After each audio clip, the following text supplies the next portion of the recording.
Donc, premièrement, je m'appelle Véronique Julien. Je suis vraiment enchantée de voir la belle foule qu'il y a ici ce soir pour le premier événement d'Amour infini santé globale. Notre premier souper bénéfice avec une belle conférence de Carmel qui a organisé cette soirée-là. Donc, on va l'applaudir. Merci, Carmel. Donc, merci à tout le monde d'être venu. Je suis vraiment touchée de vous voir là. Moi, je suis là pour vous présenter un petit peu ce que c'est que l'OBNL. Vous pouvez aller voir sur le site Internet ce que c'est aussi. Il va y avoir des belles images pour vous expliquer plus en détail. En fait, je vais vous faire un petit historique d'où ça vient, cette idée-là. Moi, je suis thérapeute privée. J'ai un cours de thérapeute en relation d'aide complémentaire. Je fais ça depuis 2 ans ici à Victoriaville. Puis, au départ de ma pratique, bien, il y a des gens qui m'ont dit, moi, je n'ai pas les moyens de me payer ces services-là. Donc, ce que j'ai fait, c'est que j'ai organisé une petite grille, comme la grille tarifaire de l'OBNL, avec mes tarifs réduits. Donc, c'est comme ça que l'idée m'était venue au départ. Par la suite, bon, bien, j'ai jasé un peu de mes projets de conférences avec Hélène McCune. J'y parlais de promouvoir la santé, que c'était important pour moi, que j'aimerais faire une activité à Victoriaville pour ça, qui va être le Salon Amour infini santé globale. Puis elle a dit, pourquoi tu ne démarrais pas un OBNL? Donc, c'est comme ça que l'idée est partie. Et depuis novembre ou décembre dernier, on est une équipe qui se rencontre une fois par mois pour ce bel organisme-là qui est en train de naître aujourd'hui. Donc, c'est pour les gens spécifiquement qui n'ont pas d'assurance collective ni d'assurance privée. Donc, ces gens-là, c'est pas grave, il y a toujours quelqu'un qui... Je le ferme, sauf pour mes enfants. C'est correct. Donc, c'est pas grave, Muriel. Donc, c'est ça, dans le fond, je ne sais plus où j'étais rendue. Mais là... Oui, ça vient de naître, là. C'est vraiment beau. Oui, on se rencontre une fois par mois. Toute l'équipe, on travaille à ça, puis on a des beaux projets au niveau là, de promouvoir la santé. C'est pour ça qu'il y a des kiosques santé là, au côté. Ce soir, je pense qu'on est 4, 5. Bien, 5 avec l'OBNL. 5 avec l'OBNL, justement. Donc, je vous invite, après la belle conférence « Partage ta poutine » de Carmel, de traverser l'autre côté avec nous, ceux qui peuvent. Je sais qu'on a du retard ce soir, fait que je ne m'étirerai pas beaucoup. Fait que je vous remercie beaucoup d'être là. Bonne soirée. Alors, bonsoir tout le monde, ça va bien? Oui. Est-ce que ça va bien? Oui! Bon, yes, on va augmenter un peu l'énergie. Donc, je vous souhaite la bienvenue. J'ai senti le même. Oui, c'est moi. Je vous souhaite la bienvenue alors à cette conférence-là que moi j'ai intitulée « Partage ta poutine ». Je ne sais pas si vous observez l'image. On dirait que la fille, elle sait comme pas quoi faire parce qu'elle en a trop. Êtes-vous d'accord avec moi? On peut la partager. Hein? C'est ça. Donc, je vais d'abord vous raconter un petit peu mon parcours professionnel et personnel, parce que je pense que c'est vraiment pertinent que je partage ça ce soir. Donc, j'aurais envie de commencer par dire que moi, à l'âge de 17 ans, je ne sais pas pour vous autres, mais moi, je ne savais pas ce que je voulais faire dans la vie. Là, OK? Il y en a qui le savent tout de suite, mais moi, je suis de ceux-là qui ne le savaient pas. OK? Et je me suis dit, bon, bien, je vais étudier en coiffeur. La coiffeur, les cheveux, ça repousse tout le temps. Tout le temps, il faut tout le temps arranger ça, ces cheveux-là. Fait que je vais être utile pour mon monde alentour de moi. Puis là, pour être sincère, j'aimais pas tant ça que ça. Je suis tombée enceinte et j'en ai fait pour ma famille, mes amis, mes proches. Et quand que je me suis séparée, j'ai retourné aux études pour machiniste. Donc, pour ceux qui ne savent pas, c'est une personne qui travaille dans une shop et qui fabrique des pièces de métal, que ça peut être des grandes mesures comme des petites mesures plus petites qu'1 millimètre. Là. Donc, vous constaterez qu'entre le monde de la coiffure et machiniste, c'est vraiment 2 mondes différents. Et j'ai une personne proche de moi qui est décédée. dans ce temps-là. Donc, ça a vraiment remis ma vie en question. Pour être sincère, quand cette personne-là est décédée, je me suis dit, que c'est que je fous ici? Donc, j'ai comme lâché ça, j'ai pas terminé mon cours. Puis, je me suis dit, mon Dieu, tu sais, qu'est-ce que je vais faire de ma vie? J'ai été une couple de mois à réfléchir. Puis, à un moment donné, m'est venue l'idée. J'aimerais ça, moi, être préposée, bien, assistante familiale et sociale à domicile. Et quand j'ai appelé, il restait une place. En tout cas, mettons que j'en dirai pas plus, vous savez ce que je veux dire. Mais c'est ça, fait que pendant, je vous dirais, un 7 ans temps plein, j'ai travaillé là-dedans au départ, mais je vous avoue qu'après 5 ans, je sentais cet appel-là intérieur de changer de métier. Mon désir, c'était de continuer d'aider, sincèrement, mais d'une autre façon. Mais je ne faisais pas le changement. J'étais quelqu'un qui avait une très grande rigidité au changement. Donc, j'ai été 2 ans à ce qu'à la place de m'arrêter puis de faire les gestes qu'il faut pour changer, qu'est-ce que j'ai fait? J'ai fui dans le travail. Fait qu'on va travailler plus. Comme ça, on ne dispensera pas. Et en fait, ce que ça a fait, c'est que ça me conduit à la dépression. Donc, j'avais vraiment ce sentiment-là, comme vous voyez sur la photo. Donc, vu que j'étais convaincue que ça n'allait pas marcher, parce que je me disais, mon Dieu, si je change de métier, il faut que je retourne aux études. Hey, m'as-tu passé mes cours? Puis là, si je passe mes cours, bien là, vas-tu me trouver une job? Puis encore là, si je m'en trouve une, vas-tu faire l'affaire? Hey, je vous le dis que mon hamster, là, ça marchait dans ma tête. Pour moi, il n'y avait pas d'autre solution que de juste pas y penser puis de me noyer dans le travail. Et à un moment donné, bien, comme je vous ai dit, j'ai fait une bonne dépression. Ça a été une grosse partie de pourquoi j'ai été malade. Et durant la dépression, à un moment donné, j'étais tellement à bout que j'avais plus l'énergie pour retenir ces peurs-là.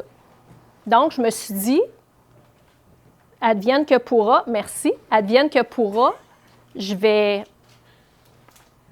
changer. La seule chose qui me reste, c'est de faire confiance. Puis c'est la chose qui a marché. Je ne sais pas où je vais, je ne sais pas où je m'en vais, mais c'est la seule chose qui me reste.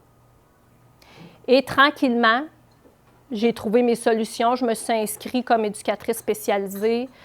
Après ça, 2 ans après, consultante en relation d'aide, hypnothérapie et praticienne en reprogrammation du cerveau. Tout ça pour vous dire que le changement, ça ne fait pas mourir. Mais bon. Donc, je vais vous revenir avec ça tantôt. Moi, j'aimerais ça vous faire un jeu. Oui. OK? Vous avez, avant de retourner la feuille, je vais vous expliquer, OK? Parce que il faut attendre avant de tourner la feuille. Donc, vous allez avoir 3 minutes pour... excusez, je vais reprendre. Vous êtes sur une île déserte, OK? Il n'y a pas rien sur l'île. Il n'y a pas un chat, il n'y a pas un arbre, il n'y a pas un animal, c'est juste de la terre, OK? Vous êtes condamné à vivre sur l'île le restant de vos jours sur cette île-là. Là, vous avez 13 choix qui vous est accordés pour mettre ce que vous voulez vivre sur l'île. Par contre, c'est important, là, vous devez choisir 5 choix sur les 13. Et vous ne pouvez pas commencer à défaire les choix. Vous ne pouvez pas prendre ce qu'il y a dans le choix 1, l'emmener dans le choix 9. Ou vous prenez, si vous choisissez de prendre le choix 1, vous le prenez au complet. Un kit au complet. Le kit au complet, OK? Mais vous avez le droit de choisir 5 choses sur les 13 pour déterminer comment vous voulez vivre le restant de votre vie sur cette île-là. OK? Donc, écoutez bien ce que je vais vous dire. Moi, je vais dire 1, 2, 3, go. Et à go, vous allez retourner votre feuille. Et moi, je vais calculer le temps parce que vous allez avoir 3 minutes maximum. C'est bon? Donc, êtes-vous prêts? 1, 2, 3, go!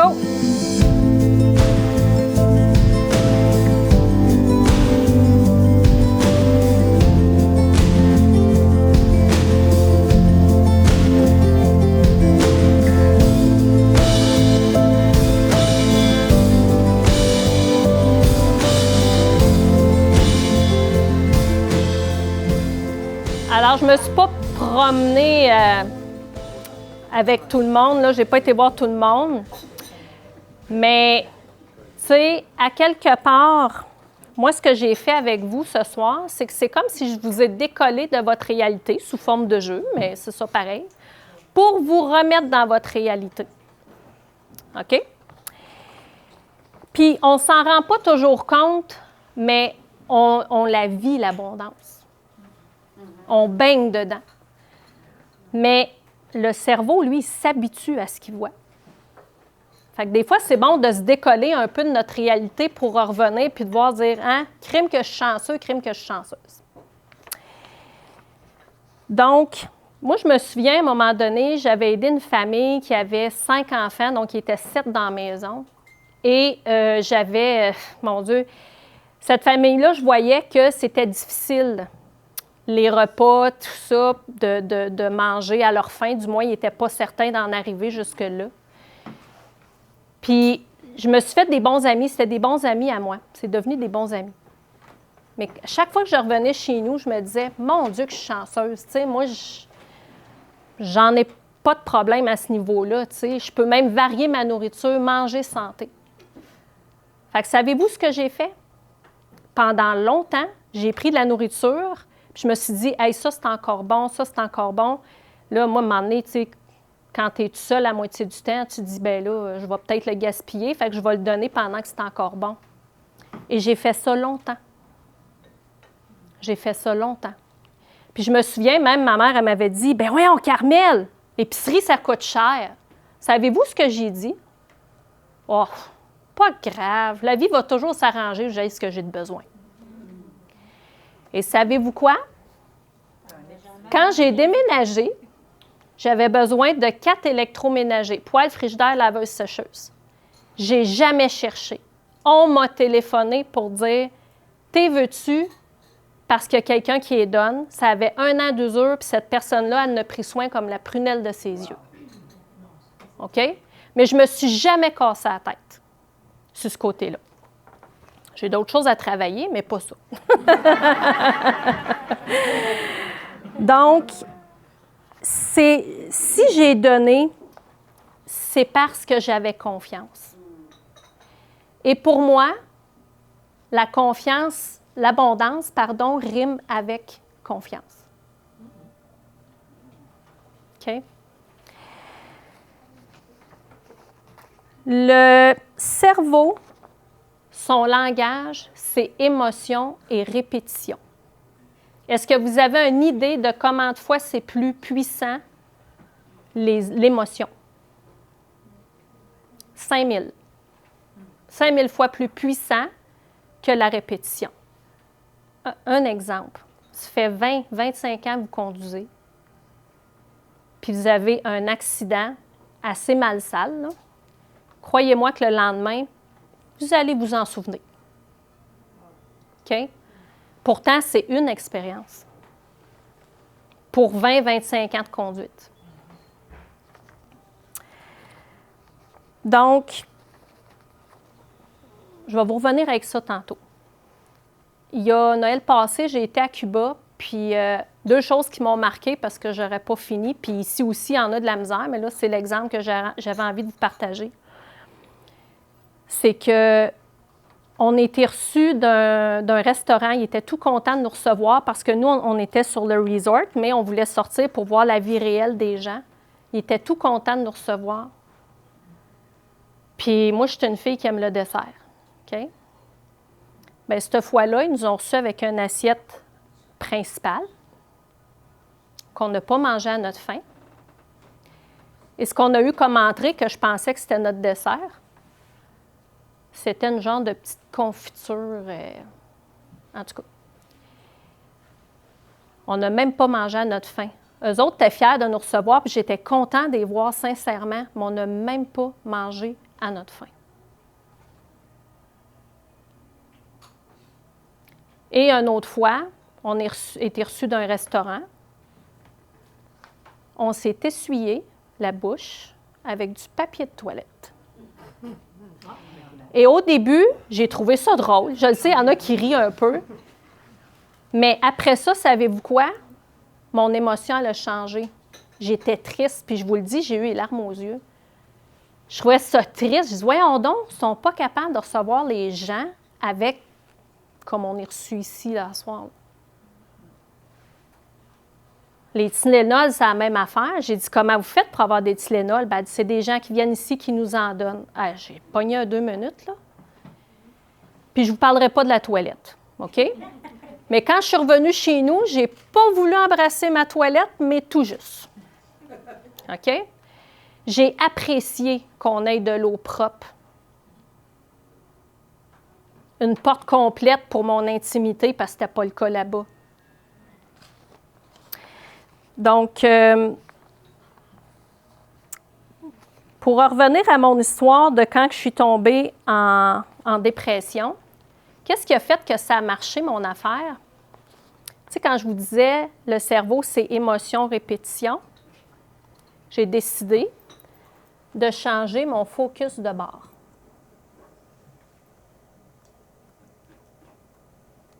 J'ai décidé que mon focus maintenant, mon regard était vis-à-vis qu'est-ce que je me sentais interpellée à faire. Et à ce moment-là, quand on fait ça, parce que le cerveau, lui, là, ce qu'il retient, c'est qu'est-ce qu'on y met comme ressenti. Si, par exemple, on se dit ah, j'ai confiance, mais intérieurement, vous n'avez pas confiance, bien lui, ce qu'il retient, c'est que vous n'avez pas confiance. Et on a ici, moi je l'appelle Bob, là, mais ici en arrière du cerveau, on a le système réticulé activateur, que lui, il a la capacité d'amener à la conscience de 6 à 12 millions d'informations par jour.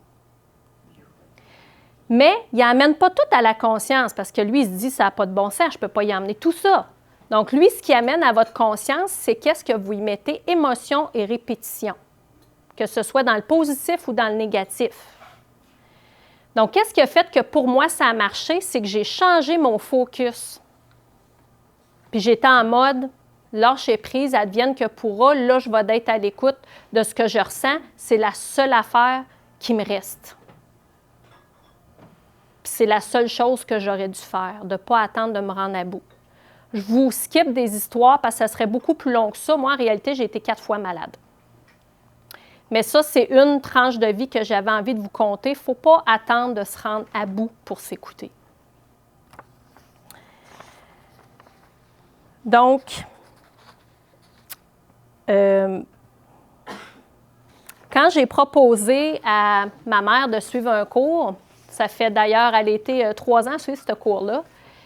C'est un cours de développement personnel et professionnel. Puis elle dit « Ah, je ne suis pas sûre. » Bien, je dis « Qu'est-ce que tu as à perdre? » Qu'est-ce que tu as à perdre? Vous auriez dû y voir la face. Quand j'y ai dit, elle ne me regardait pas, là, puis elle s'est levée à la tête, puis elle me regardait. Donc, ça a été une des plus belles décisions parce qu'elle a fait confiance. Elle avait des choses à travailler sur elle-même, puis elle en est ressortie grandie. Donc, quand on est dans un état de confiance, est-ce que de confiance, mais je vous dirais d'abondance, mais d'abondance de sous, d'abondance de temps, d'abondance d'avoir envie de donner mes connaissances, de partager mes connaissances aux gens. Croyez-vous que si je sors de l'épicerie, je vais avoir envie d'aider une femme qui vient d'échapper son sac d'épicerie à terre? Oui. Pourquoi? Parce que je la vis, l'abondance, je suis dans la confiance. Est-ce que vous croyez que je vais admirer la belle nature même s'il pleut dehors? Bien oui. Parce que je vais me dire merci, c'est grâce à ça, entre autres, qu'on a une belle nature. On ne vit pas la sécheresse. Est-ce qu'à ce moment-là, vous croyez que je vais avoir envie de donner un 5 $ à à la caissière qui me dit « Est-ce que vous voulez donner un don de 5 $ à Enfant Soleil? » Donc, croyez-vous que je vais le faire? Oui ou non? Ben oui. Je me sens pleine. Puis je reconnais que j'ai cette chance-là, puis que ce n'est pas tout le monde qui a la chance, hein, pour ça qu'on fait ça ce soir aussi, hein, pour les gens, comme expliquait Véronique, que ce n'est pas tout le monde qui a la chance d'avoir des soins de santé. Mais si je véhicule la confiance, parce que je reconnais que je vis déjà dans l'abondance, je vais avoir envie de donner. Donc, au final, je vais dire oui à beaucoup de choses. Je discutais avec madame, rappelle-moi ton nom, excuse. Oui, Isabelle, qui travaille à Sécurité Alimentaire. On se disait, tu sais, si tout le monde donnerait un peu, il n'y en aurait pas de problème. Donc, selon vous, ça serait quoi la façon d'amener les gens à les mettre plus en confiance, à les faire voir qu'ils sont plus dans l'abondance, en fait, qu'ils vivent déjà l'abondance, mais qu'ils ne le voient pas? Première des choses que j'aurais envie de vous dire, c'est, vous, là, est-ce que vous la véhiculez, l'abondance? Parce qu'on a des neurones miroirs. Et les personnes alentour de vous, qui sont plus type insécure, bien, s'ils vous voient aller, à un moment donné, quand ils sont tannés de vivre la vie qu'ils vivent, bien, ils viennent qu'ils nous observent. Comment ça, elle ou lui, hein? Tout a l'air beau, c'est sûr qu'on a nos défis, mais tu sais, ça sent ça. Puis même si on ne parle pas, puis on ne dit rien, juste qu'est-ce qu'on dégage, ça a un impact. Et l'autre chose, c'est que si vous voyez que cette personne-là chiale, allez pas y dire « Arrête de chialer, tu vis dans l'abondance », je vous jure que ce n'est pas la bonne approche, OK? Mais parce que la personne, qu'elle ait raison ou pas de chialer, excusez du terme, j'utilise ça, elle, là, elle vit. Elle a vit sa souffrance. Donc, c'est juste de prendre le temps de l'écouter. À ce moment-là, la relation de confiance, elle risque de plus s'installer que si vous ne l'écoutez pas, OK? Et le cerveau a besoin d'être entendu dans ce qu'il vit. Il a besoin de... Tu sais, on a besoin de l'exprimer.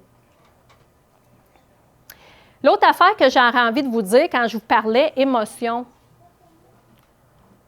parlez de vous quand vous sentirez que ce sera le bon moment, que la confiance sera installée. Parlez de vous, mais essayez de saisir la personne. Qu'est-ce que je pourrais lui dire qui va la toucher, qui va y faire ce que moi j'appelle un wake-up call? Qu'est-ce que je pourrais donc dire qui pourrait la toucher puis qui me touche moi? Parce que c'est important d'être sincère dans ce qu'on dit. Parce que si vous parlez de vous puis vous dites quelque chose qui vous touche puis qui la touche, elle va s'en souvenir. Après, quand vous sentirez que ce sera le bon moment, faites-vous confiance, écoutez-vous. Peut-être que si vous repassez à l'épicerie, hey, qu'est-ce que tu en penses? Hein? On donne un 5 $, nous autres, on est chanceux. Bien, peut-être qu'elle va le donner, cette personne-là, le 5 $ à l'épicerie. Ou peut-être qu'elle va dire, on va appeler Véronique, puis on va s'inscrire comme membre. Mais cette personne-là, si elle chemine, elle va être plus dans un état de confiance parce qu'elle va la voir qu'elle vit dans l'abondance.